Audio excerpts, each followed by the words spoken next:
Ngopi, ngobrolin pendidikan bareng FKIP Unmas Denpasar. Om Swastiastu. Hello everyone, perkenalkan saya Miss Dwi. Senang sekali kali ini kita dapat bertemu dalam edisi perdana Ngopi, ngobrolin pendidikan bareng FKIP Unmas Denpasar. Dengan topik pentingnya kuliah di masa pandemi. Kali ini kita kedatangan dua bintang tamu, yaitu Bapak Andre Payatnya dan Bapak Surya Hermawan. Halo. Halo, Halo, selamat pagi Om Swastiastu. Om Swastiastu, how are you guys doing? Yeah, I'm doing good. Thank you. I'm good. Iya, senang sekali Pak ya. Kali ini kita terlibat dalam edisi perdana. Tetapi sebelum lanjut, perkenalan diri dulu, silakan. Oke. Pak Andre. Dari saya dulu? Ya, Pak dulu silakan. Oke, perkenalkan saya Andre. Saya adalah dosen di FKIP Unmas Denpasar. Saya fokus di pendidikan matematika. Kemudian kebetulan juga saat ini saya menjabat sebagai Kepala Biro Pengembangan Pembelajaran dan Kerjasama. Oke, mungkin itu sedikit dulu Miss, nanti lebih jauh kita ngobrol bareng. Oke, baiklah. Pak Surya, silakan Pak. Ya, oke. Kalau tadi Pak Andre dari matematika, saya sama juga dari FKIP Unmas Denpasar di pendidikan biologi. Nah, sekarang itu di UPM, Unit Penjaminan Mutu Pendidikan Biologi, juga sebagai pengelola jurnal Santiaji Pendidikan ya, di FKIP Unmas Denpasar. Ya. Wow. Pengelola jurnal UPM dan Pak Andre dosen pendidikan matematika. Saya dengar Pak Andre baru datang dari US ini. Iya. Boleh ceritakan sedikit dalam rangka apa ke sana, Pak? Oke. Ini cerita panjangnya apa cerita pendeknya ini? Short story boleh. Short story ya, oke. Jadi ya memang benar kebetulan saya sangat bersyukur ya, sangat beruntung sekali di tahun 2021 kemarin saya dapat kesempatan untuk melakukan riset di Amerika dengan beasiswa riset internasional itu namanya Fulbright visiting scholar. Kemudian saya di sana melakukan riset selama 4 bulan di Western Michigan University. Jadi bisa dibilang itu pengalaman yang sangat berkesan untuk saya. Wow banget. Saya dengar aja merinding loh Pak.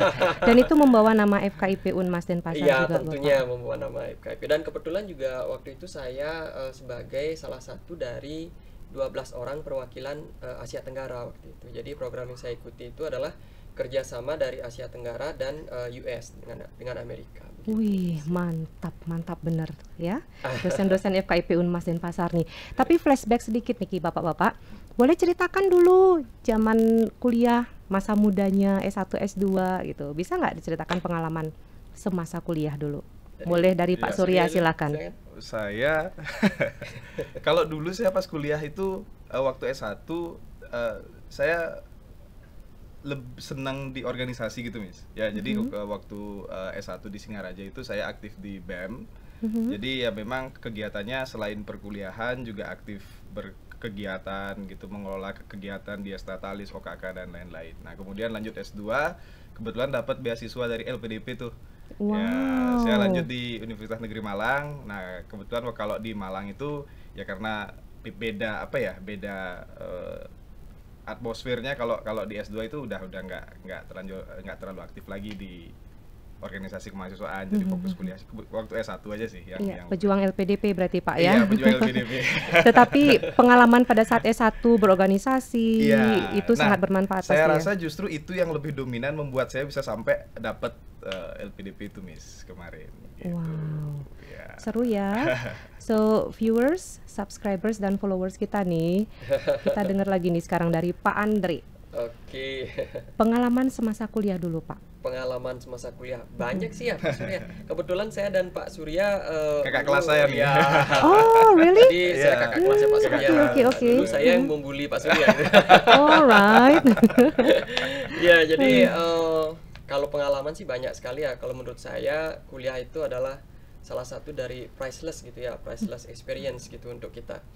Dan yang paling saya ingat, yang paling berbekas menurut saya sampai sekarang itu adalah waktu kuliah dulu pas ospek kita selalu ditekankan soft skill gitu ya, Pak Surya, soft skill.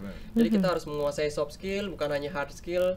kita harus menguasai, kita harus melatih diri menjadi pribadi yang disiplin, kemudian memiliki semangat juang yang tinggi, daya saing, kemudian integritas.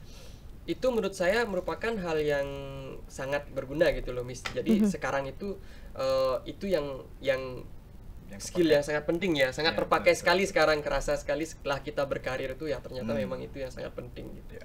Oke, berarti ada let's say we can say that there is a positive impact gitu ya dari apa pengalaman masa kuliah dengan not only hard skill, soft skill yang juga penting untuk nanti masuk ke jenjang pekerjaan seperti itu ya. By the way Bapak, yuk sebelum lanjut ngopi, kita ngopi dulu nih ya. Kopi spesial silakan Pak. Oke, thank you Miss.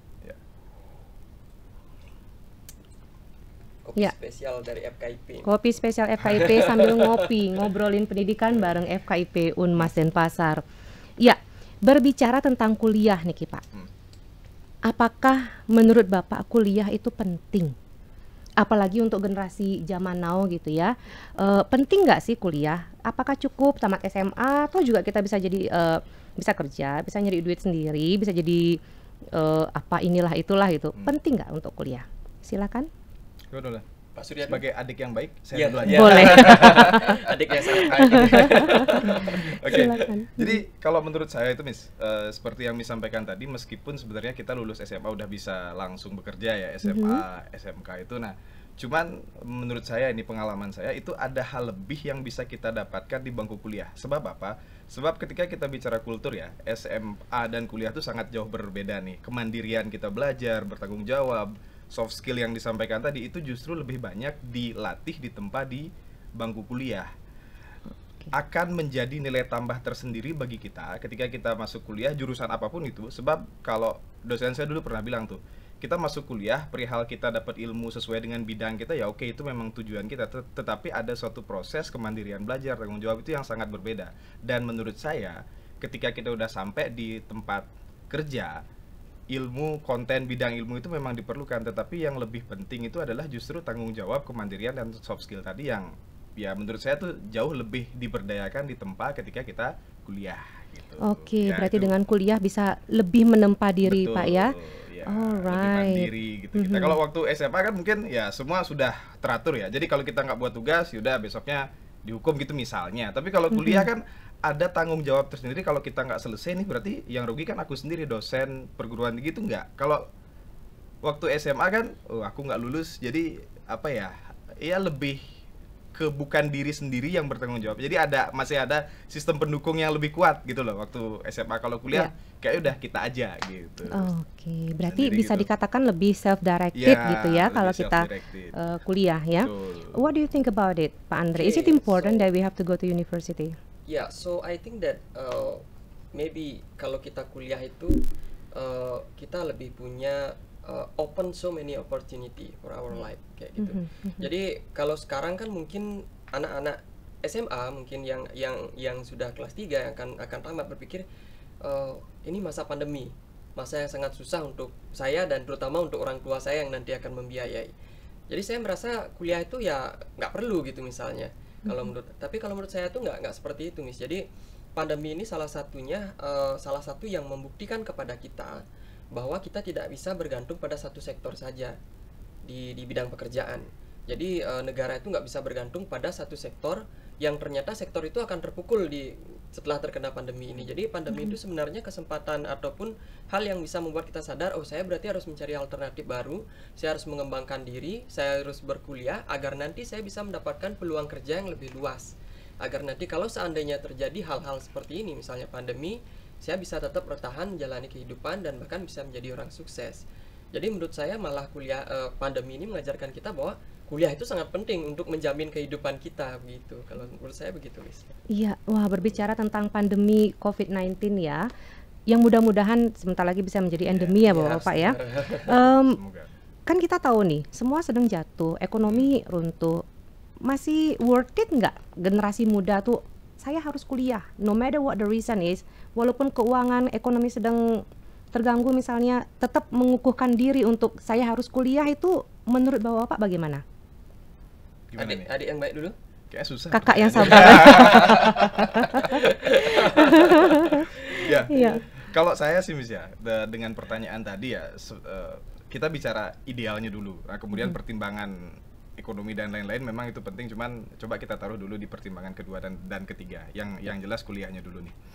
Jadi ketika pandemi apakah tetap penting berkuliah? Justru menurut saya lebih penting karena apa ya? Banyak hal yang kita tidak bayangkan hari ini terjadi. Artinya dulu mungkin kita masih berbicara ketika kita mau belajar dengan teknologi, dulu mungkin kita itu masih berbicara sebatas dosen dan mahasiswa di kelas sebagai teori, tapi sekarang kita benar-benar menerapkan itu. Nah, kuliah hari ini itu melatih kita tuh, melatih dosen terutama, kita semua dilatih juga, kemudian mahasiswa calon guru juga dilatih. Jadi itu menurut saya yang justru akan menjadi lebih banyak hal yang dieksplor ketika kita kuliah di masa pandemi ini. Kemudian yang kedua, toh juga gitu kan, pemerintah masing-masing kampus itu juga punya program kan, peringanan biaya pendidikan dan lain-lain. Itu menurut saya justru menjadi suatu titik yang membuat kuliah itu menjadi lebih penting di masa pandemi. Karena apa yang saya sampaikan. Terus yang kedua, justru di masa pandemi ini kita, menurut saya ya, justru lebih mudah tuh. Kalau dulu kita nggak terpikirkan gimana kita mau ikut seminar di Amerika gitu misalnya. Sekarang kan tinggal duduk depan laptop. Iya, Ya kan? betul, Kita betul bisa sekali. dapat ilmu dari orang luar tuh. Kalau dulu masa kita mesti ke sana, berapa biaya yang mesti kita That's keluarkan right. kan. Yeah. Nah, jadi justru itu menurut saya sekarang justru lebih penting, lebih banyak hal yang bisa kita ambil manfaatnya ketika kuliah di masa pandemi ini, Miss. Gitu. Oke, ada dua hal penting menurut Pak Surya. iya. Bagaimana Pak Andre? Kalau saya mungkin sama ya. Apa saya nggak usah ngomong aja? Udah sekalian tadi tuh. Ya, jadi ya sama Miss dengan yang disampaikan Pak Surya, kuliah itu malah pandemi membuat kita tersadar bahwa kuliah itu sangat penting itu untuk menjamin keberlangsungan karir kita. Dan sekarang juga kuliah lebih gampang dan dengan di masa pandemi mahasiswa kuliah dengan online daring, sebenarnya mahasiswa ada waktu luang lebih banyak. Ya. Itu. Jadi waktu luang itu bisa mahasiswa manfaatkan untuk bekerja misalnya, atau untuk pengembangan diri, mempelajari software baru. Nah, sekarang kan banyak sekali startup. Skill itu bisa kita pelajari dari mana saja. Malah kuliah di masa pandemi ini sebenarnya kalau kita manfaatkan dengan semaksimal mungkin, itu bisa lebih banyak hal yang bisa kita dapatkan dari perkuliahan di masa pandemi ini, Pak Surya ya.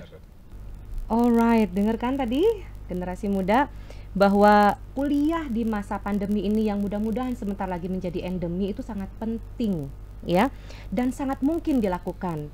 Lalu berikutnya kita tanya lagi nih, apa sih tips atau cara-cara yang dilakukan agar lancar kuliah di masa ini? Silakan. Udah. Kakak yang sabar, kakak yang sabar. Oke, silakan Pak Andre. Oke, terima kasih Miss pertanyaannya. Jadi memang seperti yang kita ketahui bersama itu ya Miss ya, pandemi ini bukan hanya memukul masyarakat di bidang kesehatan, tapi juga sangat berdampak itu di bidang ekonomi. Jadi banyak orang tua yang kehilangan pekerjaan, banyak yang bangkrut, harus menjual aset dan lain sebagainya, sehingga nggak bisa mendukung anak-anaknya untuk kuliah. Kan permasalahannya seperti itu. Tapi bagi saya, menurut saya, yang pertama yang terpenting kalau kita ingin lancar kuliah di masa pandemi itu adalah komitmen. Jadi apakah memang kita berkomitmen ingin kuliah atau tidak. Jadi kalau memang kuliah, komitmenlah untuk kuliah. Nah, kalau kita memiliki komitmen, sebenarnya ada banyak sekali peluang yang bisa diambil anak muda agar bisa terlepas dari permasalahan kuliah di masa pandemi, utamanya ekonomi. Banyak sekali sebenarnya peluang beasiswa. Saya bisa dibilang pejuang beasiswa dari tahun 2017 kan seperti itu. Jadi yang saya pelajari itu adalah, ini sering saya ucapkan, yang saya pelajari itu adalah bahwa dalam mencari beasiswa maupun dalam kehidupan itu, kita harus berpegang teguh bahwa dalam kata-kata ini, you are your only limit. Jadi yang membatasi diri kita itu sebenarnya diri kita sendiri. Jadi banyak orang yang berpikir, saya nggak mungkin dapat beasiswa, saya nggak, karena belum dicoba. Kalau belum dicoba kan siapa yang tahu gitu. Kadang beda antara orang yang berhasil mendapatkan beasiswa dengan yang tidak berhasil itu hanya sebatas dia mencoba dan tidak, itu saja. Jadi kalau menurut saya seperti itu Miss, kalau kita bisa berkuliah, kita harus mencari kampus yang memang peluang beasiswanya itu terbuka sangat lebar. Jadi dengan menggunakan beasiswa itu kita bisa ikut berkuliah, dan setelah kuliah pun ada program MBKM yang bisa menjadi peluang kita untuk mendapatkan uang tambahan. Bahkan setelah kuliah itu kita bukan hanya bisa melunasi semua tanggungan kuliah, tapi bisa ada susuknya juga kan, gitu, ada sisanya juga ya Pak Surya. Iya, Ya, begitu. Jadi begitu, Miss. Alright, how about you? Bagaimana Pak Surya? Menurut Pak Surya? Ya, saya gini ya, sebagai adik kelas yang baik, jadi saya sepakat dengan yang disampaikan Pak Andri tadi. Jadi memang seperti tawaran-tawaran beasiswa di tengah, memang seperti saya menggarisbawahi bahwa kendalanya adalah pendanaan selain kesehatan tadi kan. Cuman ini nih, di kampus kita kan kita punya kampus kita tuh punya program beasiswa juga tuh Pak Andre. Jadi mungkin itu jadi salah satu bagian solusi ya, alternatif solusi, meskipun memang tidak 100% bisa memberikan, tapi setidaknya kan jadi meringankan tuh. Seperti ada mahasiswa berprestasi, ya beasiswa mahasiswa berprestasi, kemudian ada apalagi namanya itu, kartu Indonesia Pintar Kuliah ya, KIP kuliah ya, dan bantuan UKT itu. Jadi seperti makanya tadi saya bilang dan di awal bidik misi juga kan. Iya, nah, tadi saya bilang di awal itu ekonomi itu sebenarnya pemerintah tuh udah ngasih kita solusi tuh, ngasih bagian solusi. Jadi memang kuliah di pandemi ini ya mesti penting. Cuman yang saya mau garis bawahi juga gini, pengalaman ya, kalau kita ngajar mahasiswa tuh karena kuliahnya daring online, justru mereka itu perlu komitmen untuk biar disiplin. Karena kadang-kadang gini, tugasnya kan nanti malam aja deh gitu biasanya kan. Nah, kalau misalnya kita ketemu, kita kasih tugas kan, kita bisa kontrol mahasiswa itu langsung mengerjakan sekarang nih. Kalau enggak kan gitu. Nah, kalau yang seperti itu terjadi, yang satu molor, yang lain pasti ngikut molor, karena kan seminggu itu mahasiswa dapat banyak kuliah tuh. Nah, kalau yang satu diundur, maka akan berdampak ke yang lain juga mundur. Nah, itu justru nanti bisa jadi membuat bebannya semakin berat, apalagi buat mahasiswa yang sambil bekerja juga. Jadi disiplin waktu dan komitmen itu sih, Miss, menurut saya. Oke, berarti ada beberapa hal penting tadi sudah disampaikan. Yang utama komitmen, ya. Baik, ini berkaitan dengan memilih prodi yang tepat. Itu bagaimana sih Pak? Prodi yang tepat, yang sekiranya nanti cepat dapat kerja. Bisa kasih tips nggak untuk generasi muda nih? Silakan Pak. Oke. Ya, kalau memilih prodi yang tepat, saya tahu semua orang itu pasti punya bidang yang disukai. Jadi ada yang suka di seni, ada suka yang di sport, kemudian ada yang sukanya eksak, misalnya seperti saya dan Pak Surya sukanya di eksak. Tapi menurut saya begini, dalam memilih prodi, jadi seorang calon mahasiswa bukan hanya sekedar memikirkan atau memilih passion apa yang dia sukai, tapi juga harus memikirkan peluang kedepannya itu seperti apa. Kalau saya sendiri sebagai orang pendidikan, saya akan mengatakan bahwa karir di pendidikan itu merupakan salah satu karir yang bisa menjamin masa depan yang cerah. Contohnya, di masa pandemi pada saat sektor pariwisata terpukul dan juga banyak sektor yang terpukul, tapi pendidikan tetap bisa eksis, tetap bisa berjalan. Dan kemudian misalnya kalau ada yang ingin menjadi guru, bisa kita ketahui bahwa bukaan CPNS misalnya untuk guru, atau yang sekarang itu P3K, itu sangat banyak sekali. Kalau saya sendiri dari lingkungan sekitar saya, itu teman-teman kuliah saya dulu yang mengambil pendidikan keguruan, itu bisa semua, itu kalau bisa dibilang 90% dari mereka sudah menjadi CPNS ataupun P3K. Jadi sangat cepat sekali, karena memang bukaan untuk guru, bukaan untuk pengangkatan guru itu kan sangat luas sekali, Miss. Jadi itu bisa dibilang bisa menjamin masa depan kita, gitu ya Pak Surya. Betul. Alright, how about you Pak Surya? Saya nambahin dikit Mas ya. Boleh. Jadi yang kalau ke kuliah itu kan kita sudah keminat lah ya, jadi biologi, matematika gitu. Yang itu nggak bisa kita paksain tuh. Kalau saya dipaksa masuk matematika, pingsan saya gitu. Nah, cuman gini, peluang juga mesti kita lihat. Jadi kan saya pernah dengar iklan gitu, ada sama baca berita itu, ada sekian banyak profesi yang akan hilang tuh karena revolusi industri kan ya, seperti yang disampaikan pengantar surat dan lain-lain, termasuk di iklan tuh katanya pengajar tuh. Cuman saya bilang gini nih,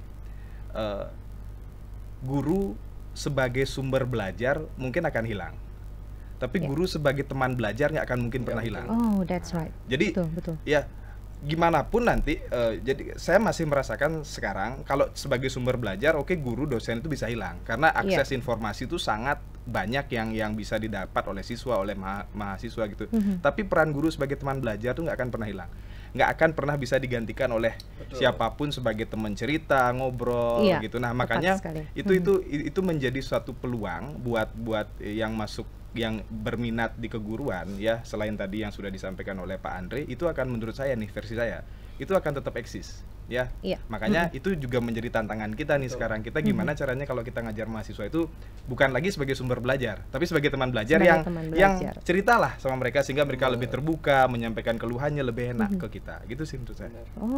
Wow, tuh generasi muda nih, kalau ingin memilih program studi yang tepat, selain berdasarkan passion, tolong dipertimbangkan peluang kerjanya seperti apa.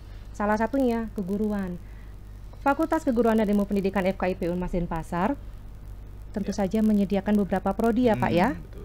Apa saja prodinya nih Pak, yang mungkin akan bisa dipilih oleh generasi muda kita nih? Di sini udah ada 2 contoh nih. 2 contoh. Oh, ada 3. Oh, 3 benar. Sama ini ada pendidikan matematika, pendidikan biologi, pendidikan bahasa Inggris. Nah, terus ada pendidikan bahasa dan sastra Indonesia dan yang pendidikan sejarah. Betul. Kita memiliki 5 prodi ya Pak ya, yang tentu saja dengan 5 prodi itu kan berarti ada 5 pilihan minat yang bisa dipilih oleh generasi muda. Alright, seru banget ya Pak ya. Dan tidak terasa ini waktu jua yang harus memisahkan. Juga kopi sebelum saya habis. Iya, ngopi dulu nih Pak. Iya, kita lanjut lagi. Memang ngopi, ngobrolin pendidikan sambil ngopi itu seru banget ya. Edisi perdana Pak, it's a great honor for me also to be the host here, dan kehormatan bagi saya untuk menerima Pak Andre dan Pak Surya menjadi bintang tamu kali ini. Terima kasih atas sharing informasinya Pak, pengalaman. Semoga bisa. Iya, betul, sharing pengalaman, sharing trik, tips, info yang sangat jelas tadi, ya. Well, see you all on the next edition bersama saya Miss Dwi Handayani di Ngopi, ngobrolin pendidikan bareng FKIP Unmas Denpasar. Bye everyone.